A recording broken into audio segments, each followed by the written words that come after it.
കവിഞ്ഞൊഴുകുമി അനുഗ്രഹം നിറഞ്ഞൊഴുകുമി അനുഗ്രഹം കവിഞ്ഞൊഴുകുന്ന അനുഗ്രഹത്തിലേക്ക് വീണ്ടും സ്വാഗതം.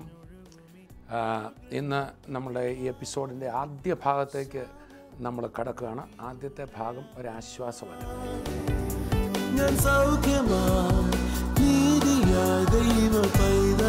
ദൈവത്തിൻ്റെ വചനം നമുക്ക് ആശ്വാസം തരും. മാത്രമല്ല, ആരെങ്കിലും നമ്മളെ ഒരു വാക്ക് പറഞ്ഞ് സമാധാനിപ്പിച്ചാൽ നമുക്ക് വലിയൊരു സമാധാനം. അതുപോലെ തന്നെ നമ്മുടെ കൊണ്ട് നമ്മൾ സംസാരിക്കുന്ന വാക്കുകൾക്ക് നമ്മുടെ വലിയ എഫക്റ്റുണ്ട്. ഒരു ദിവസം രാവിലെ എഴുന്നേറ്റ് നമുക്കൊരു ചെറിയൊരു ക്ഷീണമൊക്കെ തോന്നി, ഇന്നൊരു മൂടുമില്ല എന്നൊന്ന് പറഞ്ഞേ, ആ ദിവസം മുഴുവൻ മൂഡ് കാണത്തില്ല. പക്ഷേ ആ മൂടില്ലാത്തപ്പോൾ സാരമില്ല, ഞാൻ അതൊന്നും മൈൻഡ് ചെയ്യുന്നില്ല, ഇന്ന് പോകാമെന്ന് പറഞ്ഞാൽ നിങ്ങളുടെ ശരീരം മുഴുവൻ ആ വാക്ക് ഏറ്റെടുക്കും. അപ്പം നമ്മുടെ വാക്കുകൾക്ക് നമ്മളുടെ മേലൊരു വലിയ ശക്തിയുണ്ട്. ഒരിക്കൽ പൗലോസ് താൻ വലിയ ഒരു പ്രതികൂലത്തിൽ കൂടെ പോകുന്ന ഒരു ഘട്ടത്തിൽ എഴുതിയൊരു വാക്യം ഞാൻ വായിക്കാം. ഈ കൊരിന്ത്യർ ലേഖനത്തിൽ നിന്ന് 1 കൊരിന്ത്യർ ലേഖനം 16-ാം അധ്യായം, ഒടുവിലത്തെ അധ്യായത്തിൻ്റെ 8-ാമത്തെ വാക്യം ഞാൻ വായിക്കാൻ പോകുന്നത്. ഈ ലേഖനം എഴുതിയ സാഹചര്യവും കൂടെ ഒന്ന് ഓർക്കണം. എഫസോസിൽ നിന്നാണ് പൗലൂസ് കൊരിന്ത്യർക്കുള്ള ലേഖനം എഴുതുന്നത്. താൻ എഫസോസിൽ പാർക്കുക. അപ്പോൾ തന്നെ എഫസോസിലെ പൗലൂസ് ഏറ്റവും അധികം നാൾ സുവിശേഷ വേലയിൽ താമസിച്ച സുവിശേഷം പറഞ്ഞ സഭയെ ഡെവലപ്പ് ചെയ്യാൻ വേണ്ടി താമസിച്ചൊരു സ്ഥലമായിരുന്നു എഫസോസ്. 3 വർഷത്തോളം അവിടെ താമസിച്ചു. തൻ്റെ ശുശ്രൂഷ വളരെ ശക്തമായി ഒത്തിരി പേര് കർത്താവിലേക്ക് വന്നു. ഉടനെ ദേശത്ത് വലിയൊരു സുവിശേഷ വിരുദ്ധമായ വലിയൊരു കലാപം ഉണ്ടായി. പൗലൂസിനെ കൊന്നുകളയാൻ കുറേ പേര് തീരുമാനിച്ചു. അങ്ങനെ ഇനി ഇവിടെ 1 മിനിറ്റ് പോലും നിൽക്കാൻ പറ്റത്തില്ല എന്നൊരു സ്ഥിതി പുറമേ കണ്ടാൽ തോന്നും.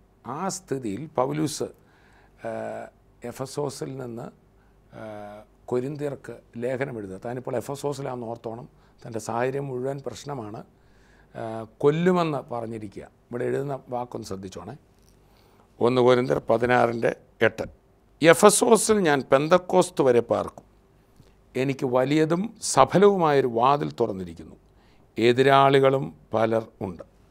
3 ഭാഗമായതിന്. എഫസോസിൽ ഞാൻ പെന്തക്കോസ്ത് വരെ പാർക്കും. പെന്തക്കോസ്ത് വരെ പാർക്കും എന്ന് പറഞ്ഞാൽ ഇപ്പം നമ്മൾ ഈ ഓണാവധി വരെ ഞാൻ ഇന്നത് ചെയ്യുമെന്ന് പറയുന്ന പോലെ ആൾക്കാരറിയാൻ വേണ്ടി പെന്തക്കോസ്ത് എന്ന് പറയുന്ന യഹൂദന്മാരുടെ ഉത്സവമാണ്. ആ സമയം വരെ ഞാനിവിടെ പാർക്കും. എന്നിട്ട് പറയാണ്, എനിക്ക് വലുതും സഫലവുമായ ഒരു വാതിൽ തുറന്നിരിക്കുന്നു. 3ാമത് പറയാണ്, എതിരാളികളും പലരുണ്ട്. ഈ ഭാഗത്തുനിന്ന് നമ്മുടെയൊക്കെ ജീവിതത്തിൽ കർത്താവിൽ വിശ്വസിക്കുന്ന ഓരോരുത്തരോടും ഞാൻ പറയാം, നമ്മുടെ ജീവിതത്തിലും പ്രതികൂലങ്ങളുണ്ട്, പ്രതിസന്ധികളുണ്ട്. ഇന്ന് തന്നെ കേട്ടുകൊണ്ടിരിക്കുന്ന പലരുടെയും മുമ്പിൽ ചിലപ്പോൾ ബാങ്കുകാർ പറഞ്ഞിരിക്കുകയായിരിക്കും ജപ്തി ചെയ്യാൻ പോവുക. അല്ലെങ്കിൽ ചില വിദ്യാർത്ഥികൾ പഠിക്കുന്നവരാണെങ്കിൽ നിങ്ങൾക്ക് ഇന്ന സബ്ജക്റ്റ് വലിയ വിഷമമാണ്, അല്ലെങ്കിൽ അഡ്മിഷൻ കിട്ടാൻ ബുദ്ധിമുട്ടാണ്. ഒത്തിരി അസാധ്യതകൾ മുമ്പിൽ നിന്നുകൊണ്ടായിരിക്കും ചിലപ്പോൾ ഇത് കേൾക്കുന്നത്. അത് കേൾക്കുമ്പോൾ തന്നെ മറുവശത്ത് കർത്താവിൽ വിശ്വസിക്കുന്നവർക്ക് ഉള്ളിൽ കർത്താവ് ഒരു കാര്യം സംസാരിക്കും, അല്ലെങ്കിൽ ഒരു കാഴ്ചപ്പാട് തരും. ഈ കാണുന്ന ഒന്നും അല്ല സംഭവിക്കാൻ പോകുന്നത്, അതിനപ്പുറത്ത് വിശ്വാസത്താൽ ചിലത് കാണണം. ഇവിടെ പൗലൂസ് താൻ വിശ്വസിക്കുന്നതാണ് ആദ്യം പറയുന്നത്. എന്തുവാ? എഫസോസിൽ ഞാൻ പെന്തക്കോസ്ത് വരെ പാർക്കും. എനിക്ക് വലുതും സഫലവുമായ ഒരു വാതിൽ തുറന്നിരിക്കുന്നു. വാസ്തവത്തിൽ നോക്കിയാൽ എല്ലാ വാതിലും അടഞ്ഞിരിക്കുക, ഇനി ഇവിടെ നിൽക്കാനൊക്കത്തില്ല. പക്ഷെ വാതിൽ തുറന്നിരിക്കുന്നെന്നാണ് പറഞ്ഞത്. അതെങ്ങനെ പറയാൻ പറ്റും? അതാണ് വിശ്വസിക്കുമ്പോൾ ഹൃദയത്തിൽ നമുക്കൊരു കാഴ്ചയുണ്ട്. വിശ്വാസം എന്നതോ ആശിക്കുന്നതിൻ്റെ ഉറപ്പും കാണാത്ത കാര്യങ്ങളുടെ നിശ്ചയവുമാണ്. ലോകത്തിലെ ആൾക്കാർക്ക് ആർക്കും കാണാൻ കഴിയാത്ത ദൈവിക കരുതൽ വിശ്വസിക്കുന്ന ഒരു വ്യക്തിക്ക് കാണാൻ പറ്റും. അതുകൊണ്ടാണ് കൊരിന്ത്യർ ലേഖനത്തിൽ തന്നെ പൗലോസ് ഇതേ 1 കൊരിന്ത്യർ അതിൻ്റെ 2-ാം അധ്യായം 9-ാം വാക്യത്തിൽ പറയുകയാണ്, ദൈവം തന്നെ സ്നേഹിക്കുന്നവർക്ക് ഒരുക്കിയിട്ടുള്ളത് കണ്ണ് കണ്ടിട്ടില്ല, ചെവി കേട്ടിട്ടില്ല, ഒരു മനുഷ്യൻ്റെ ഹൃദയത്തിൽ തോന്നിയിട്ടില്ല. എന്നിട്ട് പറയാം, നമുക്കോ ദൈവാത്മാവിനാൽ ആ ഒരുക്കിയത് കാണാം. ആരാ ഒരു വിശ്വാസി? പ്രതികൂലങ്ങളെല്ലാം ഉള്ളപ്പോൾ എല്ലാവരും അയ്യോ പത്തോ പ്രശ്നമാണ് തീർന്നതെന്ന് പറയുമ്പോൾ അതിനപ്പുറത്ത് കർത്താവിൽ വിശ്വസിക്കുന്ന മക്കൾക്ക് ഏത് പ്രതിസന്ധി ആയിക്കോട്ടെ, എന്നെ കേൾക്കുന്ന ഓരോരുത്തരോടും ഞാൻ പറയാം, എത്ര വലിയ പ്രതിസന്ധി ആയിക്കോട്ടെ, ഞങ്ങളെയൊക്കെ ഫോണിൽ വിളിക്കുന്ന ചിലരുടെ പ്രശ്നങ്ങൾ കേട്ടാൽ നമ്മൾ വാസ്തവത്തിൽ എന്തൊരു ഭീകരമാണ് നമ്മൾ ഓർക്കും. പക്ഷേ കർത്താവിൽ അവർ വിശ്വസിച്ച് മുമ്പോട്ട് പോകുമ്പോൾ കാണാം ചില മാസങ്ങൾ കഴിയുമ്പോൾ അവർ പറയും ബ്രദറെ അത്ഭുതം നടന്നെന്നാണ് പറയുന്നത്. അപ്പോൾ ആ അത്ഭുതം കർത്താവ് ഒരുക്കി വെച്ചിരിക്കുക. ഇന്ന് ആ കടബാധയുടെ മുമ്പിൽ നിൽക്കുന്നയാൾ, ഇന്ന് ആ ബിസിനസ് തകർച്ചയിൽ നിൽക്കുന്നയാൾ, ഇന്ന് വലിയൊരു പ്രതിസന്ധിയുടെ മുമ്പിൽ നിൽക്കുന്നവരോട് പറയാം, നമ്മൾ കാണുന്ന അല്ല, അതിനപ്പുറത്ത് ഒരു വലിയ വിടുതൽ യേശുവിൽ വിശ്വസിക്കുന്ന മക്കൾക്ക് ദൈവം ഒരുക്കി വെച്ചിട്ടുണ്ട്. അത് നമ്മൾ വിശ്വാസത്താൽ പരിശുദ്ധാത്മാവിനാൽ നമ്മൾ കാണുകയാണ്. അതാണ് വിശ്വാസത്തിൻ്റെ കണ്ണ്. ഹൃദയദൃഷ്ടി തുറന്ന് നമ്മൾ കാണുകയാണ് ചുരുക്കം. ഇവിടെ പൗലൂസ് പറയാണ്, എനിക്ക് വലിയൊരു വാതിൽ തുറന്നിരിക്കുന്നു. പക്ഷെ പുറമേ നോക്കിയാലോ എല്ലാം പ്രതികൂലമാണ്. ഇവിടുന്ന് ഓടിപ്പോകാനുള്ള സാധ്യത ഒരുങ്ങിയിരിക്കുക. ഈ നാട്ടിൽ നിൽക്കാനൊക്കത്തില്ല. അപ്പോഴും പറയാണ്, എനിക്ക് വലിയൊരു വാതിൽ തുറന്നിരിക്കുന്നു. ഒടുവിൽ പറയാം, എതിരാളികളും പലരുണ്ട്.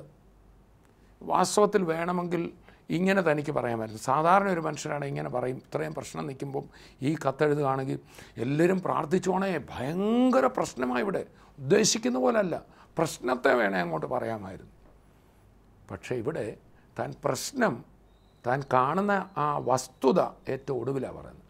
വിശ്വാസത്താൽ കാണുന്നത്, ദൈവം ചെയ്യാൻ പോകുന്നത്, ചെയ്തിരിക്കുന്നത് താൻ ആദ്യം പറയാം. ചുരുക്കി പറഞ്ഞാൽ, നമ്മളീ പറഞ്ഞ കാര്യങ്ങളൊന്നും ചുരുക്കി പറഞ്ഞാൽ, നിങ്ങളും ഞാനും നമ്മുടെ ചുറ്റുപാടും കാണുന്ന ഈ ജഡിക കണ്ണുകളാൽ കാണുന്ന പ്രശ്നങ്ങൾ, ഭാരങ്ങൾ, അസാധ്യതകൾ എല്ലാം ഒടുവിൽ പറയുക, പതുക്കെ പറയുക, കുറച്ച് പറയുക. എന്നാൽ ഇതെല്ലാം ഉള്ളപ്പോഴും കർത്താവ് ചെയ്യാൻ പോകുന്ന കാര്യങ്ങൾ, നമ്മുടെ ഉള്ളിൽ വചനത്താൽ കൂടെ നൽകിയിരിക്കുന്ന ആ വാഗ്ദത്തത്തിൽ കൂടെയുള്ള കാര്യങ്ങൾ വിളിച്ചു പറയുക, ഉറക്കെ പറയുക, ആദ്യം പറയുക, കൂടുതൽ പറയുക. ഇവിടെ ഒന്ന് നോക്കിയേ, പൗലൂസ് കർത്താവ് ചെയ്യാൻ പോകുന്ന കാര്യങ്ങളാണ് കൂടുതൽ പറയുന്നത്. എനിക്ക് വലുതും സബലുമായി വാതിൽ തുറന്നിരിക്കുന്നു, ഞാൻ ഈ ദേശത്ത് തന്നെ പാർക്കും, ഇവിടെ ഓടിപ്പോകയില്ല. ഒടുവിലാണ് പറയുന്നത്, എതിരാളികളും പലരുണ്ട്. സോ നമ്മളെ പ്രശ്നങ്ങളെല്ലാം ഇങ്ങനെ പറഞ്ഞ് പൊലിപ്പിക്കുന്ന അങ്ങ് നിർത്തിയിട്ട്, ഇന്ന് ആ പറച്ചിൽ തന്നെ പ്രശ്നം ഉണ്ടാക്കും. അതേന്നേ പറയാനാണെങ്കിൽ ഒത്തിരി ഉണ്ട്, പക്ഷെ ഞാനത് പറയത്തില്ല. എൻ്റെ കർത്താവ് വലിയ വാതിൽ തുറന്നിട്ടുണ്ട്, ഞാനത് കാണും. ഇങ്ങനൊന്ന് ചെയ്ത് നോക്കിയേ. കഴിഞ്ഞ ദിവസം ഒരു സഹോദരി എന്നെ ഫോണിൽ വിളിച്ച്, അങ്ങ് ഒരു ദൈവ പൈതല, ഒത്തിരി പേരോട് സുവിശേഷം പറയുന്നത്. പക്ഷേ അവർ പറയും, ഞാൻ പോയി പ്രാർത്ഥിക്കുന്നിടത്ത് എല്ലാം വിടുതല ബ്രദറേ, എനിക്ക് വിഷയമേ ഉള്ളൂ. അങ്ങ് ഒരു 5 മിനിറ്റ്, ഇത് 2-3 തവണ ഇങ്ങനെ ആയപ്പോൾ എൻ്റെ ഉള്ളിൽ എന്നിലുള്ള ആത്മാവ് വാസ്തവത്തിൽ ഒരു ശാസനയാണ് മകൾ കൊടുത്തത്. കാരണം കർത്താവിലേക്ക് ആ സഹോദരിയെ നടത്താൻ കർത്താവ് എനിക്ക് കൃപ തന്ന. ഞാൻ ആ സഹോദരി ഇങ്ങനെ നിരാശയുടെ വാക്ക് പറയാനല്ലല്ലോ കർത്താവ് വിളിച്ചത്. സഹോദരിയുടെ പ്രശ്നങ്ങളെക്കുറിച്ച് എന്തെല്ലാം പറഞ്ഞു, പക്ഷെ കർത്താവ് ചെയ്യാൻ പോകുന്ന ഒന്ന് വിളിച്ചു പറഞ്ഞേ. സോ നമുക്ക് കർത്താവ് ചെയ്യാൻ പോകുന്ന ഒന്ന് വിളിച്ചു പറയാം. കാണുന്നതല്ല, കാണാത്ത നമ്മൾ നോക്കിക്കൊണ്ടിരിക്കുന്നത്, അത് തന്നെ സംഭവിക്കും. ഒന്ന് വിളിച്ചു പറഞ്ഞ്, ആ ജപ്തി നടക്കത്തില്ല, ഈ പ്രശ്നം എന്നെ തകർക്കത്തില്ല, എൻ്റെ യേശു എന്നെ അത്ഭുതകരമായി നടത്തും, ഈ പ്രതിസന്ധിയിൽ നിന്ന് ഞാൻ വെളിയിൽ വരും, ഞാൻ അത്ഭുതം കാണും. കർത്താവ്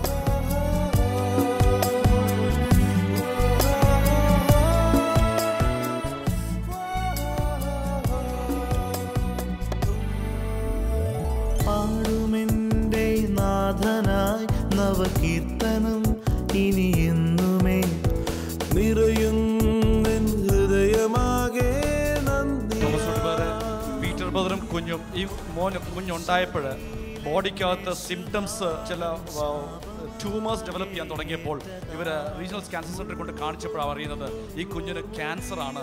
അകത്ത് ഓർഗൻസിനകത്തൊക്കെയും പല ട്യൂമേഴ്സ് ഡെവലപ്പ് ചെയ്തുകൊണ്ടിരിക്കുവാണ്.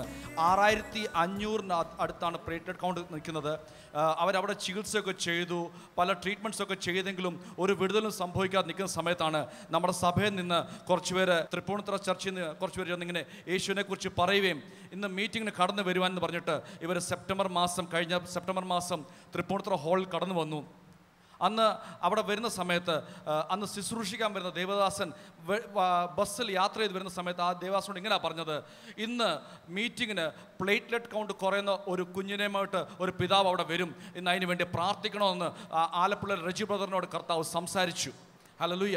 അതായത് അദ്ദേഹം യാത്രയിൽ ഇരിക്കുമ്പോൾ തന്നെ പരിശുദ്ധാത്മാവ് ഉള്ളിൽ ഇടപെട്ടു. അതെ, പരിശുദ്ധാത്മാവ് ഇങ്ങനെ സംസാരിക്കുന്നത്, പ്ലേറ്റ്ലെറ്റ് കൗണ്ട് കുറഞ്ഞ ഒരു വ്യക്തി ഇന്ന് മീറ്റിങ്ങിന് കടന്നു വരും, ഇന്ന് എൻ്റെ നാമത്തിൽ ആ കുഞ്ഞ് സൗഖ്യമാകുമെന്ന് പറഞ്ഞു. ഇന്ന് നിങ്ങൾ ഇവിടെ വരുമ്പോൾ തന്നെ, ഞാനിവിടെ വരുമ്പോൾ തന്നെ എൻ്റെ ആവശ്യം മുന്നേ അറിഞ്ഞൊരു കർത്താവ് ഉണ്ട്.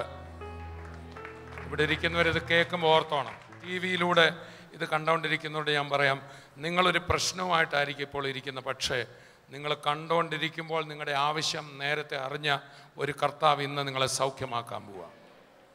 ബ്രദറെ, അങ്ങനെ റെജി ബ്രദർ ആ മീറ്റിങ്ങിന് കടന്നു വന്നു. പീറ്റർ ബ്രദർ ആദ്യമായിട്ടാണ് മീറ്റിങ്ങിന് വരുന്നത്. പ്രാർത്ഥനയുടെ മധ്യത്തിൽ റെജി ബ്രദർ പെട്ടെന്ന് വിളിച്ചു പറഞ്ഞു, പരിശുദ്ധാത്മാവ് എന്നോട് സംസാരിച്ചത് കൊണ്ട് ഞാൻ പറയുന്നു, പ്ലേറ്റ്ലെറ്റ് കൗണ്ട് കുറഞ്ഞ് ഭാരത്താൽ ഞങ്ങൾക്ക് അറിയത്തില്ല, അതായിരുന്നു സിംറ്റം, ഞങ്ങൾക്ക് അറിയത്തില്ല, ക്യാൻസർ ആണെന്ന് അറിയാവുന്നത്. പക്ഷേ പ്ലേറ്റ്ലെറ്റ് കൗണ്ട് കുറഞ്ഞു പോയത് ചർച്ചിൽ ഞങ്ങൾക്ക് ആർക്കും അറിയത്തില്ലായിരുന്നു. റെജി ബ്രദർ വിളിച്ചു പറഞ്ഞപ്പോൾ പീറ്റർ ബ്രദർ ചാടി എഴുന്നേറ്റ് ആ മെഡിക്കൽ റിപ്പോർട്ടുമായിട്ട് മുമ്പിൽ വന്നപ്പോൾ 6000-ലധികം പോലും പ്ലേറ്റ്ലെറ്റ് കൗണ്ട് ഇല്ലാത്തൊരവസ്ഥയിലാണ് ഈ കുഞ്ഞുമായിട്ട് വരുന്നത്. ബ്രദറെ, അന്ന് പ്രാർത്ഥിച്ചതിന് ശേഷം അടുത്ത ദിവസം രാവിലെ ഇവർ തിരുവനന്തപുരത്ത് കടന്നു ചെന്ന് അവിടെ ഡോക്ടർമാർ ടെസ്റ്റ് ചെയ്തപ്പോൾ അത്ഭുതകരമായി അന്നത്തെ പ്ലേറ്റ്ലെറ്റ് കൗണ്ട് 2.5 ലക്ഷമാക്കി എന്റെ കർത്താവ് മാറ്റി. എന്തായിരുന്നു കുഞ്ഞിന് ആദ്യം പ്രോബ്ലം? അവന് സോഫയിൽ നിന്ന് വീണപ്പോൾ ഞങ്ങൾ അവിടുത്തെ കാലിന് വേദനയായിരിക്കുന്നു പറഞ്ഞാൽ കോട്ടയത്തുള്ള എല്ലാ ഹോസ്പിറ്റലിലും കൊണ്ടുപോയപ്പം അവിടെ ഒന്നും അവന് വേദനയ്ക്ക് കുറവില്ല. നിങ്ങൾ കോട്ടയത്തായിരുന്നു? കോട്ടയത്താണ്. മന്ദിരത്തിൽ കൊണ്ട് ഒരാഴ്ച കിടന്നു. അവിടെ കൊടുക്കുമ്പം വേദന കുറയും, പിന്നെയും വേദന. അങ്ങനെ ഒരാഴ്ച അവിടെ കിടന്നു കഴിഞ്ഞിട്ട് ഒരു വേദനയ്ക്കും കുറവില്ല. അങ്ങനെ 1.5 മാസം ഞങ്ങൾ കോട്ടയം എല്ലാ ഹോസ്പിറ്റലിലും കൊണ്ടുപോയിട്ട് അവസാനം ആശാൻ ഇവിടെയായിരുന്നു. പറഞ്ഞു നമുക്ക് അമൃത ഇവിടെ എറണാകുളത്ത് അമൃതയിലൊന്ന് കൊണ്ട് കാണിക്കാമെന്ന് പറഞ്ഞു. അങ്ങനെ അമൃത ഞങ്ങൾ ഹോസ്പിറ്റലിൽ ഇവിടെ കൊണ്ടുവന്നു. പിന്നെ കണ്ടപ്പോഴേ ഡോക്ടർ പറഞ്ഞു ഇവന് എന്തോ കുഴപ്പമുണ്ട്, പിന്നെ അതുപോലെ ഇങ്ങനെയൊന്നും അല്ലിരുന്നത്, അങ്ങനെ എന്തോ കുഴപ്പമുണ്ട്, അവനെ ഒന്ന് ടെസ്റ്റ് ചെയ്യാമെന്ന് പറഞ്ഞു. 4 ദിവസം കൊണ്ട് അവൻ്റെ എല്ലാ ബോഡി എല്ലാം ഫുള്ള് ചെക്കപ്പ് ചെയ്ത് കഴിഞ്ഞപ്പോഴാണ് ഞങ്ങളോട് പറഞ്ഞത് MRI ചെയ്ത് നോക്കിയപ്പോൾ തന്നെ പറഞ്ഞു അവൻ്റെ ഹിപ്പിൻ്റെ ഇടയിൽ, വലത്തെ കാലിൻ്റെ ഹിപ്പിൻ്റെ ഇടയിൽ ഒരു ട്യൂമർ വളരുന്നുണ്ട്. അത് പെട്ടെന്ന് ഞങ്ങളതിൽ CD എല്ലാം എടുത്ത് കാണിച്ചു. അത് ഓപ്പറേഷൻ ചെയ്ത് കളയണം, എത്രയും പെട്ടെന്ന് നിങ്ങൾ ചെയ്യണമെന്ന് പറഞ്ഞു.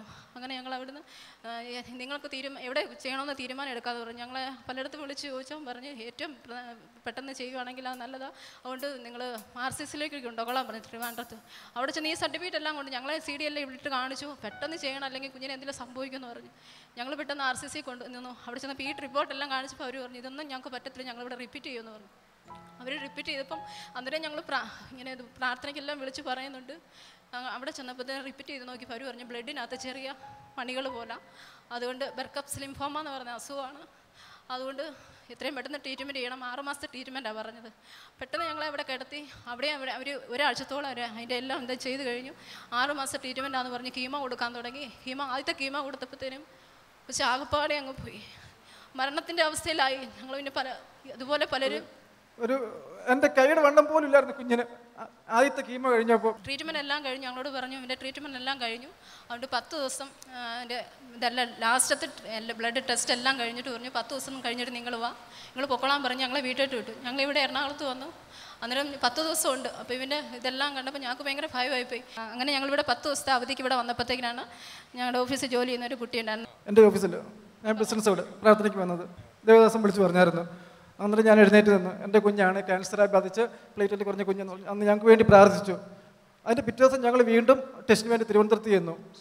ആ ടെസ്റ്റിൽ ഞങ്ങൾ കുഞ്ഞിന് എല്ലാം ടെസ്റ്റ് ചെയ്തു. ബ്ലഡ് ടെസ്റ്റ് ചെയ്തു, പ്ലേറ്റ്ലെറ്റ് ടെസ്റ്റ് ചെയ്തു, ലിവർ ടെസ്റ്റ് ചെയ്തു. അതിലെല്ലാം കൊടുത്തിട്ടാണ് പോകുന്നത്. റിപ്പോർട്ട് കൊണ്ട് ഞങ്ങൾ ചെല്ലുന്നത്. അവിടെ ചെന്ന് റിപ്പോർട്ട് കാണിച്ചു. ഡോക്ടർ പറഞ്ഞു ഇതെല്ലാം നോർമലാണ്, ഒരു കുഴപ്പമില്ല കുഞ്ഞിന്, ഇവൻ എവറിത്തിങ് ഈസ് ഓക്കെ, നിങ്ങൾ ഒരു കാര്യം ചെയ്യുക, എല്ലാം 3 മാസം കൂടുമ്പോൾ ചെക്ക് ചെയ്യാന്ന് പറഞ്ഞു. അങ്ങനെ ഞങ്ങളെ പറഞ്ഞിട്ട് ഒരു ട്രീറ്റ്മെൻറ്റും ഇല്ല, ഒരു ടാബ്ലറ്റ് പോലും പിന്നെ ഞങ്ങൾക്ക് തന്നിട്ടില്ല. ഞാൻ പറഞ്ഞു നിങ്ങൾ എവറിത്തിങ് ഈസ് ഓക്കെ, നിങ്ങൾ 3 മാസം കൂടുമ്പോൾ ചെക്ക് ചെയ്യുക, ഒരു ട്രീറ്റ്മെൻറ്റും വേണ്ട, ഇവൻ്റെ എല്ലാം നോർമലാണ്. കാരണം ആദ്യം ടെസ്റ്റ് ചെയ്തപ്പം ഒരു കിഡ്നി ഫെയിലായിരുന്നു. ഒരു കിഡ്നി ആദ്യം ഫെയിലായിരുന്നു ഇവിടുന്ന് പോകുമ്പോൾ. അതാ കിഡ്നിയാണ് അവൻ വീണ്ടും ജനിച്ച് ആദ്യത്തെ ഈ ട്രീറ്റ്മെൻറ്റ് കൂടെ കിട്ടിയത്, ഈ പ്രാർത്ഥനകൾ കിട്ടിയത്. ഇപ്പൊ ആ കിഡ്നിയും പ്രവർത്തിക്കുന്നുണ്ട്. എവറിത്തിങ് ഈ 3 മാസം കൂടുമ്പോൾ എല്ലാം ചെക്ക് ചെയ്യും. Body complete ചെക്കിങ്ങാ. കിഡ്നിയും ലിവറും എൻ്റെ ബ്ലഡും പ്ലേറ്റ്ലെറ്റ് എല്ലാം ടെസ്റ്റ് ചെയ്തിട്ട് അവർ പറയുന്നത് 3 മാസം. ഇപ്പം 3 ചെക്കപ്പ് കഴിഞ്ഞപ്പോൾ 3 ചെക്കപ്പിലും എവറിത്തിങ് ഓക്കെ. ഇപ്പൊ ഈ പ്രാർത്ഥന കഴിഞ്ഞിട്ട് ഇപ്പൊ എത്ര നാളായി? 1 വർഷമായി. ഒരു വർഷമായിട്ട് ഒരു കുഴപ്പമില്ല, ഒരു പനി പോലും വന്നിട്ടില്ല.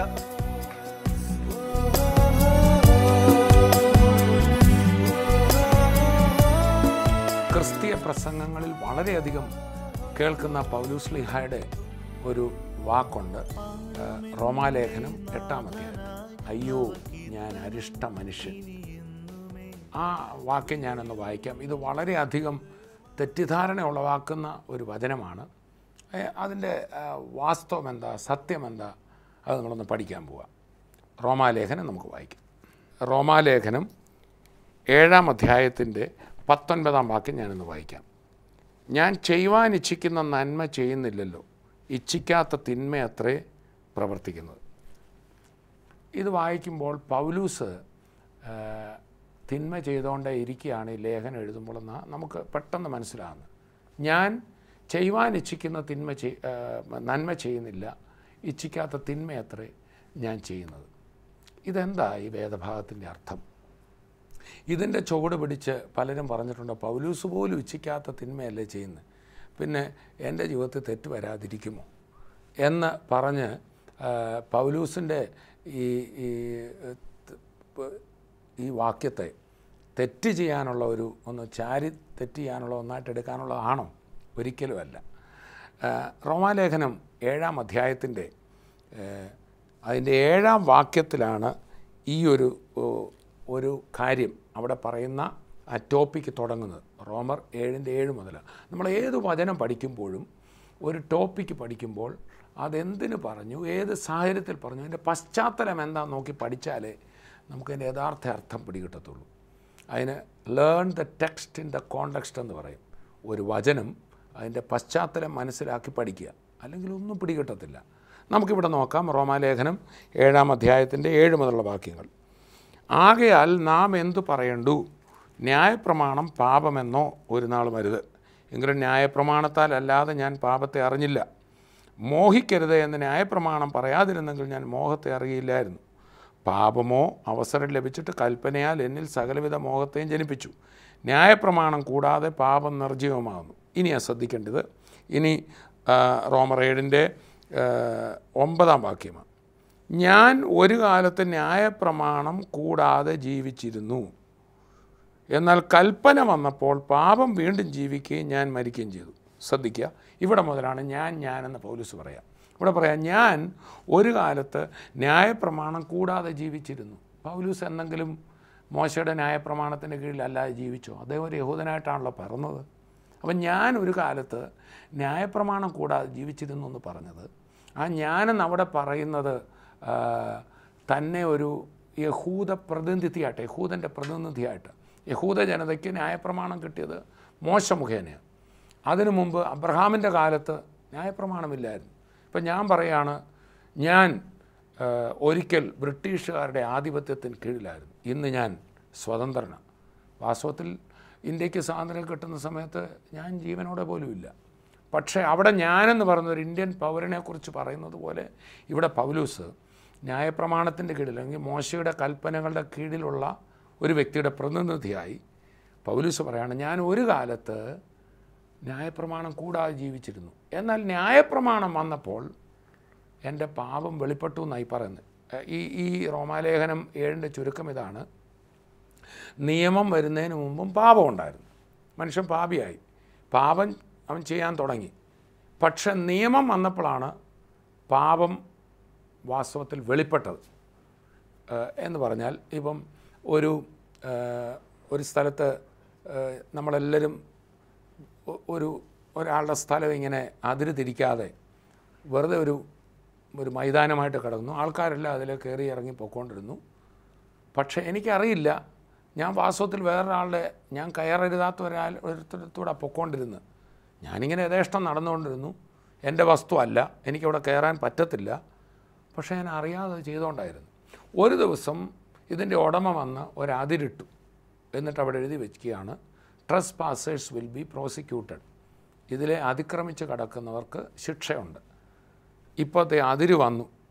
അതിര് വന്നപ്പോൾ ഈ നിയമപ്പലക അവിടെ വന്നപ്പോഴാണ് ഞാൻ ഇനി ചെയ്താൽ എൻ്റെ തെറ്റ് വെളിപ്പെടുന്നത്, ഞാൻ തെറ്റുകാരനായി മുദ്ര കുത്തപ്പെടുന്നത്. അതാണ് ന്യായപ്രമാണം വരുന്നതിന് മുമ്പും പാപമുണ്ടെങ്കിലും പാപം നിർജ്ജീവമായിരുന്നു, പാപം കണക്കിട്ടില്ല. അപ്പോഴും പാപം തന്നെ ചെയ്ത്. അന്ന് കൊലപാതകം ചെയ്തതും കൊലപാതക. പക്ഷേ മനുഷ്യൻ പല കാര്യങ്ങളും അറിവില്ലാതെ ചെയ്തു. എന്നാൽ അവിടെ പ്രമാണം വന്നപ്പോൾ, അതാണ് മോശ മുഖേന ന്യായപ്രമാണം കൊടുത്തത് മനുഷ്യൻ്റെ പാപം നീക്കാനല്ല, മനുഷ്യന് മനസ്സിലാകണം നീ ചെയ്യുന്ന തെറ്റാണ്. ചുരുക്കി പറഞ്ഞാൽ, മോശ ചെയ്തത് പാപിയാണെന്ന് മനുഷ്യന് മനസ്സിലാക്കി കൊടുക്കുക. മാത്രമല്ല, ഒരു പാപിക്കും സ്വയം നേർച്ച കാഴ്ചകൾ കഴിച്ചോ അല്ലെങ്കിൽ പാപത്തിന് പരിഹാരകർമ്മങ്ങൾ ചെയ്തോ പാപത്തിന് പരിഹാരം ഉണ്ടാകാൻ പോകുന്നില്ല. പാപം വളരെ ഭീകരമാണ് എന്ന് മനസ്സിലാക്കാനാണ് മോശ ന്യായപ്രമാണം കൊടുത്തു. മോശ തെറ്റൊന്നും ചെയ്തില്ല, പക്ഷേ മോശയുടെ ന്യായപ്രമാണത്തിന് പാപത്തെ വെളിപ്പെടുത്താനേ ഒക്കത്തുള്ളൂ, പാപത്തെ സൗഖ്യമാക്കാനൊക്കത്തില്ല. ആ ഭാഗം ഒന്നുകൂടെ വായിക്കുമ്പോൾ അത് മനസ്സിലാവും. റോമർ 7:7 മുതൽ. ആകയാൽ നാം എന്തു പറയണ്ടു? ന്യായപ്രമാണം പാപമെന്നോ? ഒരു നാൾ വരുത്. എങ്കിലും ന്യായപ്രമാണത്താൽ അല്ലാതെ ഞാൻ പാപത്തെ അറിഞ്ഞില്ല. മോഹിക്കരുത് എന്ന് ന്യായപ്രമാണം പറയാതിരുന്നെങ്കിൽ ഞാൻ മോഹത്തെ അറിയില്ലായിരുന്നു. അപ്പം ന്യായപ്രമാണം അല്ല കുഴപ്പക്കാരൻ, എൻ്റെ അകത്ത് മോഹം കിടപ്പുണ്ടായിരുന്നു. പക്ഷെ മോഹിക്കരുത് എന്ന് പറഞ്ഞപ്പോഴാണ് ഞാൻ തെറ്റുകാരനാണെന്ന് എനിക്ക് മനസ്സിലായെന്ന് ചുരുക്കം. എന്നിട്ടാണ് ചുരുക്കി പറഞ്ഞത്, പാപമോ അവസരം ലഭിച്ചിട്ട് കൽപ്പനയാൽ എന്നിൽ സകലവിധ മോഹത്തെയും ജനിപ്പിച്ചു. വാസ്തവത്തിൽ ഈ കൽപ്പനയല്ല മോഹത്തെ ജനിപ്പിച്ചത്, എന്നിലുള്ള പാപം തന്നെയാണ്. ആദാമിൽ നിന്ന് എനിക്ക് ലഭിച്ച പാപ സ്വഭാവം കൊണ്ട് തന്നെ എന്നിൽ ഈ മോഹവും കയ്പും പകയും പിണക്കവും എല്ലാം എൻ്റെ അകത്ത് ജഡത്തിൽ വസിച്ചിരിപ്പുണ്ട്. എന്നാൽ കൽപ്പന വന്നപ്പോഴാണ് പാപം സജീവമായത്, അതെനിക്ക് മരണഹേതുവായത്, അതെനിക്ക് ശിക്ഷാഹേതുവായത്. അതാണ് താഴോട്ട് വായിക്കുന്നത്. ന്യായപ്രമാണം കൂടാതെ പാപം നിർജ്ജീവമാകുന്നു. ഈ ന്യായപ്രമാണം നിയമമില്ലെങ്കിൽ ഈ പാപം നിർജ്ജീവമാണ്. ഞാൻ ഒരു കാലത്ത് ന്യായപ്രമാണം കൂടാതെ ജീവിച്ചിരുന്നു, എന്നാൽ കൽപ്പന വന്നപ്പോൾ പാപം വീണ്ടും ജീവിക്കുകയും ഞാൻ മരിക്കുകയും ചെയ്തു. ഇങ്ങനെ പറഞ്ഞു വന്നിട്ടാണ് താഴോട്ട് വന്ന് പറയുമ്പോൾ പറയുകയാണ്, ആകയാൽ ഈ പാപത്തെ അതിനെ പ്രവർത്തിക്കുന്ന ഞാനല്ല, എന്നിൽ വസിക്കുന്ന പാപം അത്രേ. എന്നിൽ എന്ന് വെച്ചാൽ എൻ്റെ ജഡത്തിൽ നന്മ വസിക്കുന്നില്ല എന്ന് ഞാൻ അറിയുന്നു. നന്മ ചെയ്യുവാനുള്ള താല്പര്യം എനിക്കൊണ്ട് പ്രവർത്തിക്കുന്നുമില്ല.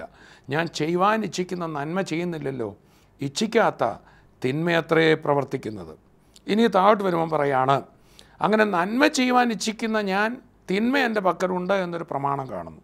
ഉള്ളം കൊണ്ട് ഞാൻ ദൈവത്തിൻ്റെ ന്യായപ്രമാണത്തിൽ രസിക്കുന്നു, എങ്കിലും എൻ്റെ ബുദ്ധിയുടെ പ്രമാണത്തോട് പോരാടുന്ന വേറൊരു പ്രമാണം ഞാൻ എൻ്റെ അവയവങ്ങളിൽ കാണുന്നു. തുടർന്ന് പറയുക, അയ്യോ ഞാൻ അരിഷ്ട മനുഷ്യൻ, ഈ മരണത്തിന് അധീനമായ ശരീരത്തിൽ തന്നെ ആർ വിടുവിക്കും. അതുകൊണ്ടാണ് ഈ ന്യായപ്രമാണം കൊടുത്തെങ്കിലേ ക്രിസ്തു എന്ന രക്ഷകൻ്റെ അടുക്കലേക്ക് ഞാൻ ചെല്ലത്തുള്ളൂ. അതുകൊണ്ട് തന്നെയാണല്ലോ ഗലാത്യ ലേഖനം പറയുന്നത്, ന്യായപ്രമാണം ക്രിസ്തുവിൻ്റെ അടുക്കലേക്ക് നടത്തുവാൻ നമുക്ക് ശിശുപാലകനായി ഭവിച്ചു. ഒരു രക്ഷകൻ്റെ അടുക്കലേക്ക് വരാൻ വേണ്ടി അത് ആവശ്യമായിരുന്നു. പക്ഷേ അതൊരിക്കലും രക്ഷകനല്ല. ന്യായപ്രമാണത്തിന് ആരെയും രക്ഷിക്കാനൊക്കത്തില്ല. ന്യായപ്രമാണപ്രകാരമുള്ള യാഗങ്ങൾക്കോ വഴിപാടുകൾക്കോ ഒന്നും രക്ഷിക്കാനൊക്കത്തില്ല. എബ്രായ ലേഖനം പറയുകയാണ്, ന്യായപ്രമാണപ്രകാരമുള്ള ഒരു യാഗവും പാപത്തെ നീക്കുന്നില്ല, മറിച്ച് ആണ്ടോടാണ്ട് പാപത്തിൻ്റെ ഓർമ്മ വരുത്തുന്നേ ഉള്ളൂ. അപ്പം ന്യായപ്രമാണം എന്നെ പാപിയാണെന്ന് കാണിക്കുന്നു. ന്യായപ്രമാണപ്രകാരമുള്ള യാഗങ്ങളും വഴിപാടുകളും ആണ്ടോടാണ്ട് കഴിക്കുമ്പോൾ ഞാൻ പാപിയാണെന്ന് ഒരിക്കൽ കൂടെ മനസ്സിലാകുന്നു. പാപത്തെ നീക്കാൻ പറ്റുന്നില്ല. പാപത്തെ നീക്കാൻ ഒരുവനെ പറ്റത്തുള്ളൂ, അത് യേശുക്രിസ്തുവിന് മാത്രമാണ്. അങ്ങനെ റോമാലേഖനത്തിൽ അയ്യോ ഞാൻ അരിഷ്ട മനുഷ്യൻ എന്നെല്ലാം പറഞ്ഞിട്ട് തുടർന്ന് 8-ാം അധ്യായം തുടങ്ങുമ്പോൾ പൗലോസ് പറയുക, അതുകൊണ്ട് ഇപ്പോൾ ക്രിസ്തുവേശുവിലുള്ളവർക്ക് ഒരു ശിക്ഷാവിധിയും ഇല്ല. ഇതാണ് ഇപ്പോഴത്തെ കാര്യം. ഇപ്പോൾ താൻ ക്രിസ്തുവേശുവില്ല. തുടർന്ന് 8:14 പറയാണ്, ദൈവാത്മാവ് നടത്തുന്ന ഏവരും ദൈവത്തിൻ്റെ മക്കളാണ്. താൻ ഇന്ന് ദൈവാത്മാവിനാലാണ് നടത്തപ്പെടും. ഇപ്പോഴും ബലഹീനതയുണ്ട്, ജഡത്തിൻ്റെ ബലഹീനതയുണ്ടെങ്കിലും താൻ നടത്തപ്പെടുന്ന സകല സത്യത്തിലുമാണ്, പരിശുദ്ധാത്മാവാണ് നടത്തുന്നത്. അപ്പം നമ്മൾ മനസ്സിലാക്കണം, ഇച്ഛിക്കാത്ത തിന്മ അത്രേ ഞാൻ ചെയ്യുന്നത് എന്ന് പറയുന്നത് പൗലൂസിൻ്റെ അല്ലെങ്കിൽ യഹൂദൻ്റെ ന്യായപ്രമാണത്തിൻ്റെ കീഴിലുള്ള അവസ്ഥയാണ്. സ്വയം രക്ഷ നേടാൻ, പാപം ചെയ്യാതെ എങ്ങനെയെങ്കിലും രക്ഷപ്പെടാൻ ഒരു മനുഷ്യൻ സ്വന്തം ശക്തിയിൽ ശ്രമിച്ച് പരാജയപ്പെടുന്നതിനെയാണ്. എന്നാൽ ഇപ്പോഴത്തെ അവസ്ഥ ഞാൻ ക്രിസ്തുവേശുവിലത്രേ, ഞാൻ ആത്മാവിനാൽ നടത്തപ്പെടുകയത്രേ. സോ നമുക്ക് പ്രാർത്ഥിക്കാം. നമ്മൾ ആദ്യം കേട്ടതുപോലെ നമ്മളുടെ ചുറ്റുപാടുള്ള പ്രതികൂലങ്ങളല്ല നമ്മൾ പറയാൻ പോകുന്നത്, കർത്താവിനെ അത്ഭുതകരമായി നടത്തും. ഈ പ്രതിസന്ധികൾക്ക് മുഴുവൻ അപ്പുറത്ത് യേശു എന്നെ അത്ഭുതകരമായി വഴി നടത്തും. എനിക്ക് വാതിൽ തുറന്നിരിക്കുന്നു. നമുക്കൊന്നിച്ചൊന്ന് പ്രാർത്ഥിക്കാം. ഏത് പ്രതിസന്ധിയാണോ മുമ്പിൽ, യേശുവിൻ്റെ നാമത്തിൽ അത് മാറിപ്പോവും. നമ്മളിന്ന് കേട്ട അത്ഭുത സാക്ഷ്യം, അതേ യേശു ഇത് കണ്ടുകൊണ്ടിരിക്കുമ്പോൾ വിടുതലിനായി കരം നീട്ടുകയാണ്. പിതാവേ, ഞങ്ങളങ്ങേ സ്തുതിക്കുന്നു. ഞങ്ങൾ ഒന്നിച്ചു ചേർന്ന് ഈ സമയത്ത് പ്രാർത്ഥിക്കുമ്പോൾ അങ്ങയുടെ അത്ഭുതകരം ഓരോ വ്യക്തികളെയും തൊടുന്നതിനായി സ്തോത്രം. കർത്താവ് മുഖേന ഞങ്ങൾക്കുള്ള ജയത്തിനായി സ്തോത്രം. പരിശുദ്ധാത്മാവിനെ ഞങ്ങൾക്ക് ദാനമായി തന്നിരിക്കുകയാണല്ലോ. ക്രിസ്തീയ ജീവിതത്തിൽ, ആത്മീയ ജീവിതത്തിൽ ഒരു ജയകരമായ ജീവിതം എനിക്ക് നയിക്കാൻ പറ്റുന്നില്ല, ഞാൻ പാപത്തിൻ്റെ പിടിയിലാണ് എന്നുള്ള ചിന്തകളാൽ ക്ലേശിക്കുന്നവരെ കർത്താവെ അവിടുത്തെ പരിശുദ്ധാത്മാവിൻ്റെ ശക്തിയാൽ സഹായിക്കുന്നതിനായി സ്തോത്രം. അഭിഷേകത്തിൻ്റെ നിറവിൽ ജയകരമായ ജീവിതം നയിപ്പാൻ മക്കൾക്കിടയാകട്ടെ. യേശുവിൻ്റെ നാമത്തിൽ പ്രാർത്ഥിക്കുമ്പോൾ രോഗബന്ധനങ്ങൾ യേശുവിൻ്റെ നാമത്തിൽ ഇപ്പോൾ തന്നെ അഴിയട്ടെ. എല്ലാ ഭാരങ്ങളും വിട്ടുമാറട്ടെ. കർത്താവെ ഉച്ച മുതൽ ഉള്ളം കാൽ വരെ അവിടുത്തെ കരം തൊട്ട് വിടുവിക്കുന്നതിനായി സ്തോത്രം. യേശുവിൻ്റെ നാമത്തിൽ കലശലായ ചെവിയുടെ ഇൻഫെക്ഷൻ ഒഴുകുന്ന പോലെയുള്ളത്, പഴുപ്പൊഴുകുന്ന പോലെയുള്ള ഇൻഫെക്ഷൻ യേശുവിൻ്റെ നാമത്തിൽ സൗഖ്യമാകുന്നു. നിങ്ങളുടെ ശരീരത്തിൽ എവിടെയാണോ രോഗമുള്ളത് കരം വെക്കുക. കർത്താവിൻ്റെ കരം വ്യാപരിക്കുന്ന അത്ഭുത വിടുതൽ, അത്ഭുത സൗഖ്യം ഈ നിമിഷം ഉണ്ടാകട്ടെ. കർത്താവെ തൃക്കരം നീട്ടിയിരിക്കാൻ സ്തോത്രം. ഈ ദിവസങ്ങളിൽ ഏത് വലിയ പ്രതിസന്ധിയാണോ അതിനപ്പുറത്ത് കർത്താവ് അത്ഭുതം ചെയ്തിരിക്കുകയാണെന്ന് ഞങ്ങൾ വിശ്വസിക്കുന്നു. അത്ഭുതം ചെയ്തിരിക്കാൻ നന്ദി. യേശുവിൻ നാമത്തിൽ തന്നെ ആമേൻ, ആമേൻ, ആമേൻ. കർത്താവ് നിങ്ങളെ ധാരാളമായി അനുഗ്രഹിക്കട്ടെ. അടുത്ത എപ്പിസോഡിലും വലിയ അനുഗ്രഹങ്ങൾ കർത്താവ് നമുക്ക് വേണ്ടി ഒരുക്കുന്നു. അടുത്ത എപ്പിസോഡിൽ കാണും വരെയും കർത്താവ് നിൻ്റെ കൃപയിൽ നമ്മെ സൂക്ഷിക്കും. I bless you in Jesus name.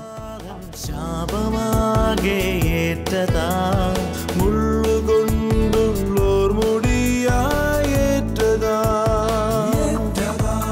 സമൃദ്ധിയേകിടാൻ ദരിദ്രനായതും ജീവനേകാൻ ഉയർത്തെഴുന്നതും എൻ പാപവും ശാപവും ഒഴുകി ദൂരെയാ ഞാൻ സൗഖ്യമാ നീതിയാ ദൈവ പൈതലാ യേശുവിൻ